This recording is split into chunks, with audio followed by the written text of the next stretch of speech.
বছর ঘুরলেই লোকসভা নির্বাচন, শাসক বিরোধী ভোট প্রস্তুতিতে ইতিমধ্যেই ময়দানে নেমে পড়েছে সমস্ত রাজনৈতিক দলগুলি। ওদিকে গত কিছুদিন ধরে তৃণমূলে নবীন প্রবীণ ইস্যুতে দ্বন্দ্ব চরমে পৌঁছেছে। সম্প্রতি এই বিতর্কে মুখ খুলে ঝাঁঝালো মন্তব্য করেছেন অভিষেক বন্দ্যোপাধ্যায়।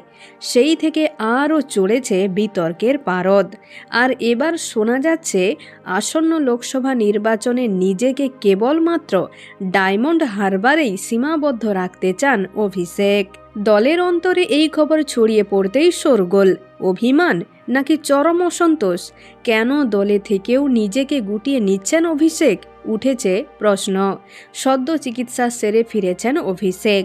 শনিবার অভিষেকের কালীঘাটের অফিসে বৈঠকে তার সঙ্গে বৈঠকে বসেন তার ঘনিষ্ঠ নেতারা। সূত্রের খবর, লোকসভার আগে তাকে সক্রিয় হওয়ার আর্জি জানিয়েছিলেন তারা, তবে কোনো ইতিবাচক জবাব আসেনি। তৃণমূল সূত্রের খবর, বৈঠকে অভিষেক স্পষ্ট জানিয়ে দিয়েছেন লোকসভা ভোটে তিনি শুধু ডায়মন্ড হারবারে নিজেকে সক্রিয় রাখতে চান। দলের সাংগঠনিক দায়িত্ব বা নীতি নির্ধারণ সংক্রান্ত কোনো বিষয়ে থাকতে চান না বলে স্পষ্ট জানিয়ে দিয়েছেন তৃণমূলের second in command Abhishek Bandyopadhyay.